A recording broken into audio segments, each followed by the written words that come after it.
Сыктывкарские магазины и супермаркеты завезли дополнительно сахар и крупы. Напомним, некоторые жители Коми активно скупают их, чем рождает искусственный дефицит. В итоге в магазине одной крупной федеральной сети принято решение выкладывать на полки сахар дозированно.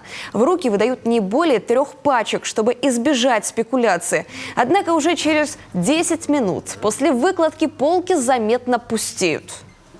Дефицита как такового нет, просто сдерживаем как бы для покупателей, чтобы не было спекуляции, потому что у нас ценник как бы фиксированный, недорогой, и, соответственно, ограничения есть в товаре. То есть покупателю даем, допустим, не больше 3 штук в одни руки. Сами понимаете, что в 2020 году была такая же ситуация, когда начался ковид. Тоже все сметали с полок, но ценник у нас так и оставался такой, какой был. Люди сами ажиотаж как бы подняли, потом, соответственно, товар стал у нас на полках в полном объеме. Ажиотажу, сами понимаете, что к ажиотажу всегда компания не готова сразу, резко.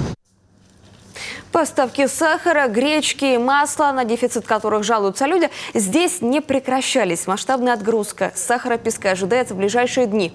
Как сообщил один крупный ритейлер, 100 тонн сахара уже прибыло в разгрузочный центр в Киров, откуда отправится в столицу Коми.